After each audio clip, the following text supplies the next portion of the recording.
وزیراعظم شہباز شریف سے سعودی مسلح افواج کے چیف آف جنرل اسٹاف کی ملاقات۔ نائب وزیراعظم اسحاق ڈار، فیلڈ مارشل سید عاصم منیر نے بھی ملاقات میں شرکت کی۔ وزیراعظم کا اقتصادی، دفاعی، سیکیورٹی سمیت دیگر شعبوں میں تعلقات مزید مضبوط بنانے اور دو طرفہ دفاعی تعاون کو مزید گہرا کرنے کے پختہ عزم کا اعادہ۔ وزیراعظم نے سعودی عرب کی پاکستان کے لیے غیر متزلزل حمایت اور یکجہتی کو سراہا۔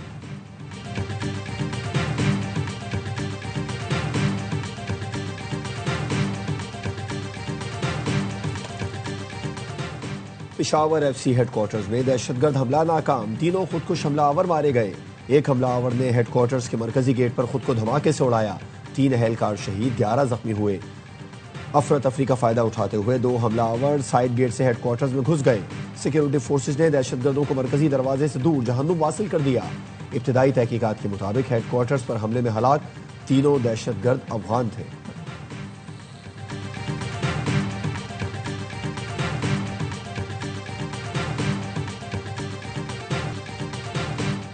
ایف سی ہیڈ کوارٹرز پر حملے میں شہید اہلکاروں کی نماز جنازہ ادا۔ ایف سی ہیڈ کوارٹرز میں شہداء کو سلامی پیش کی گئی۔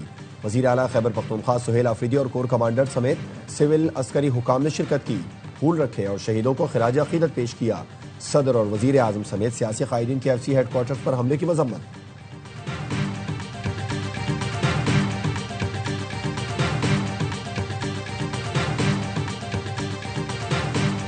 فیلڈ مارشل سید عاصم منیر سے سعودی چیف آف جنرل اسٹاف کی ملاقات، باہمی دلچسپی اور اسٹریٹجک فوجی تعاون پر تبادلہ خیال۔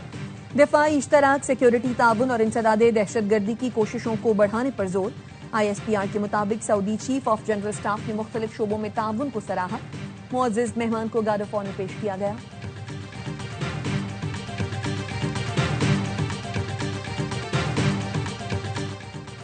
اور ضمنی انتخابات میں قومی اسمبلی کی تمام 6 نشستوں پر نون لیگ کا کلین سوئپ۔ نون لیگ کا ایوان میں سادہ اکثریت کے لیے پی پی پر انحصار ختم۔ نون لیگ 132 نشستوں کے ساتھ ایوان میں سب سے بڑی جماعت بن گئی۔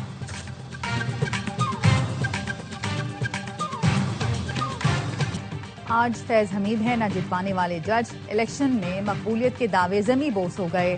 یہ ضمنی الیکشن نہیں ریفرینڈم تھا، اللہ نے تاریخی کامیابی دی، پی ٹی آئی نے بائیکاٹ کا ڈرامہ رچایا، نون لیگ نے بدترین حالات میں بھی بائیکاٹ نہیں کیا۔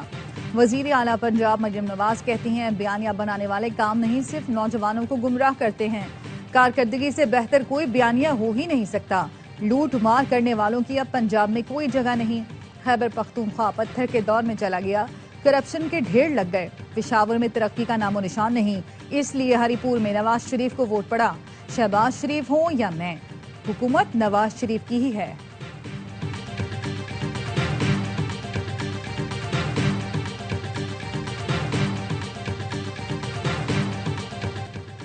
نواز شریف کی ضمنی الیکشن میں کامیابی پر لیگی امیدواروں کو مبارکباد، کہا شہباز شریف اور مریم نواز کی محنت ملک کو صحیح راہ پر واپس لا رہی ہے۔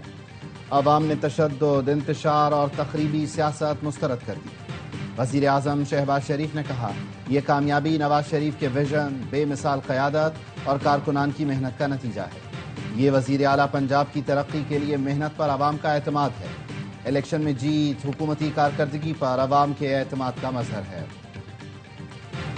وزیر اعظم شہباز شریف سے سبکدوش chairman joint chiefs of staff committee general Sahir Shamshad Mirza کی الوداعی ملاقات۔ وزیر اعظم نے جنرل ساحر شمشاد مرزا کی پیشہ ورانہ صلاحیتوں اور ملک و قوم کے لیے خدمات کی تعریف کی۔ اہم قوانین کی منظوری کے لیے حکومت کا پارلیمنٹ کا مشترکہ اجلاس بلانے کا فیصلہ۔ اجلاس قومی اسمبلی کے اجلاس کے دوران ہی بلایا جائے گا۔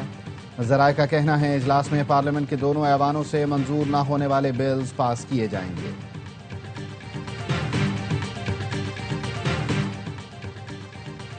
ججز ٹرانسفر کیس میں وفاقی آئینی عدالت نے اسلام آباد ہائی کورٹ کے 5 ججز کی انٹرا کورٹ اپیل عدم پیروی پر خارج کر دی۔ سپریم کورٹ نے ججز کے اسلام آباد ہائی کورٹ میں ٹرانسفر کو آئینی قرار دیا تھا، جس کے خلاف درخواست گزار ججز نے انٹرا کورٹ اپیل دائر کی تھی۔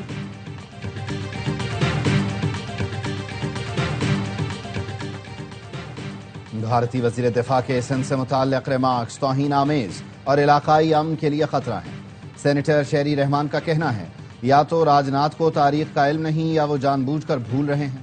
انہیں پتہ ہی نہیں سندھ وہ پہلا صوبہ تھا جس نے تقسیم سے پہلے 1947 میں پاکستان کے ساتھ الحاق کا اعلان کیا۔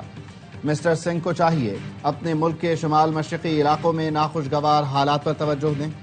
حقیقت یہ ہے کہ بھارت 10 لاکھ فوج رکھنے کے باوجود مقبوضہ کشمیر میں ناکام ہے۔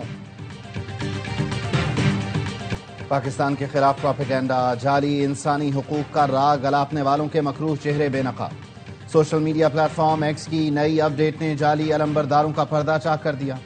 افغانستان، فتنہ ہندوستان اور پشتون تحفظ موومنٹ غیر ملکی ایجنڈے پر گامزن ہے۔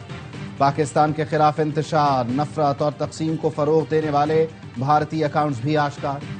اصلیت چھپانے کے لیے وی پی این کا استعمال۔ فتنہ خوارج، فتنہ ہندوستان کے دہشت گردوں کے اکاؤنٹس بھی بھارت اور دیگر ملکوں سے آپریٹ ہو رہے ہیں۔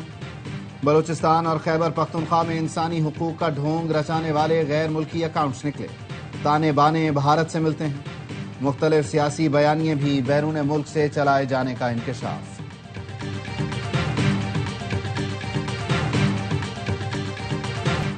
گرین لائن توسیع منصوبے پر میئر کراچی کے تحفظات دور، کام کا دوبارہ آغاز۔ مرتضی وہاب نے پی آئی ڈی سی ایل اور ایم کیو ایم رہنماؤں کے ساتھ پریس کانفرنس میں کہا منصوبہ اگلے سال اکتوبر میں مکمل ہوگا۔ صحافی کو جواب دیا 140A کو تعمیری کاموں سے نتھی نہ کریں۔ امین الحق بولے ہم تو مرتضی وہاب کے لیے مطالبہ کر رہے ہیں۔ 140A پر پالیسی واضح ہے، بلدیاتی نظام اور میئر بااختیار ہونا چاہیے۔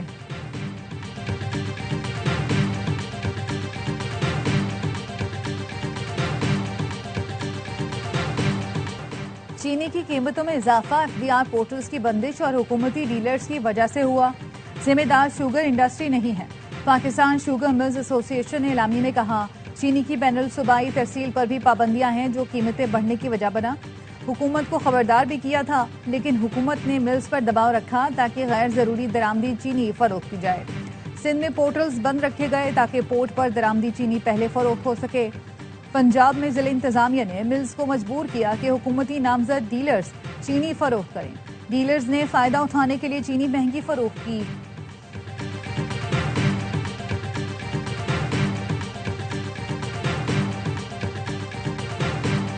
جامعہ کراچی کے اساتذہ نے international centre for chemical and biological sciences کو جامعہ سے الگ کرنے کا مجوزہ پلان مسترد کر دیا۔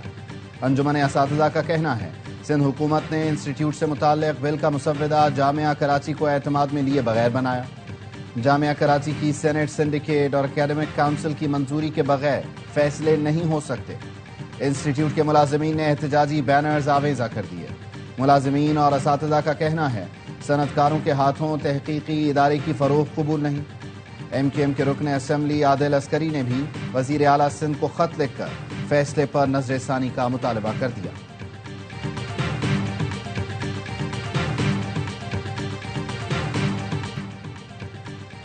خاتون اول آصفہ بھٹو کا بختیار بھٹو کے ہمراہ ابوظہبی میں سپریم کونسل برائے مدرہوڈ اور اطفال کا دورہ۔ خاتون اول نے کونسل کی خدمات اور کردار کی تعریف کی۔ صحت، تعلیم، ثقافت کے شعبوں میں کونسل کے عملی اقدامات کو سراہا۔ آصفہ بھٹو کو کہنا تھا نوجوانوں کی شمولیت کے لیے کونسل کی کاوشیں قابل تحسین ہیں۔ خاتون اول نے شیخہ فاطمہ بنت مبارک کی خدمات کو زبردست خراج تحسین پیش کیا۔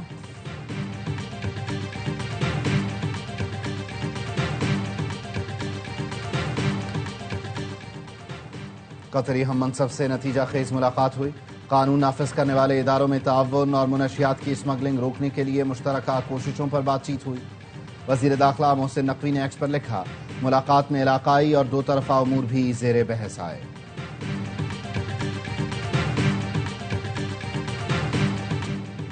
کینیڈا میں سکھوں کا کامیاب خالصتان ریفرینڈم۔ بارش اور برف باری کے باوجود اوٹاوا میں ہزاروں سکھ خالصتان ریفرینڈم کے لیے ووٹ دینے پہنچے۔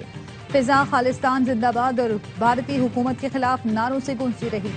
سکھوں نے بھارت کے زیر تسلط پنجاب میں مارے گئے سکھوں کے لیے خصوصی دعائیں کی۔ آپریشن بلو سٹار میں مارے گئے سکھوں کی قربانیوں کو خراج عقیدت پیش کیا۔ میڈیا سے گفتگو میں سکھ مظاہرین کا کہنا تھا وقت آ گیا ہے بھارتی پنجاب کو الگ کر کے خالصتان ریاست کا قیام عمل میں لایا جائے۔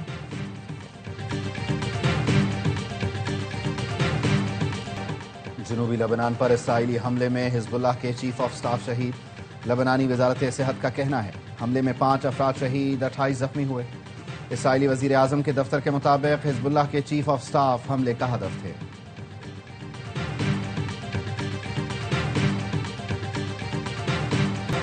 آسٹریلوی سینیٹر برقع پہن کر پارلیمنٹ آ گئی. ہینسن ایسا بل متعارف کرانا چاہتی ہیں جس میں آسٹریلیا میں برقع پہننے اور مکمل چہرہ ڈھانپنے پر پابندی لگانا شامل ہے. اقدام کو لیبر پارٹی سمیت دیگر سیاسی جماعتوں نے شدید تنقید کا نشانہ بنایا. کہا ہینسن نے توجہ حاصل کرنے کے لیے ارادتاً یہ حرکت کی جو مذہبی آزادی اور برابری کے اصولوں کے خلاف ہے.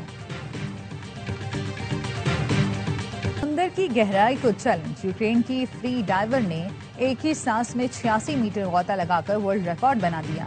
بغیر کسی مدد کے حیرت انگیز کارنامہ انجام دینے کے لیے 3 منٹ 32 سیکنڈ تک سانس روکنا پڑا. دیکھنے والوں کی سانسیں تھم گئیں. 50-50 فیم مزاحیہ اداکار اسماعیل تارا کی تیسری برسی. 15 برس کی عمر سے اسٹیج پر فنی سفر شروع کرنے والے اسماعیل مرچنٹ کو پی ٹی وی کے پروگرام 50-50 سے شہرت ملی. اسماعیل تارا کو متعدد فلموں میں شاندار اداکاری پر 4 مرتبہ نگار ایوارڈ سے نوازا گیا.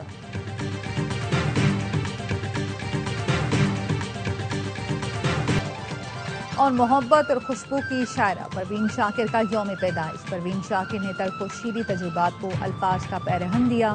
ان کا ساحرانہ ترنم اور الفاظ کی شگفتگی آج بھی تازہ.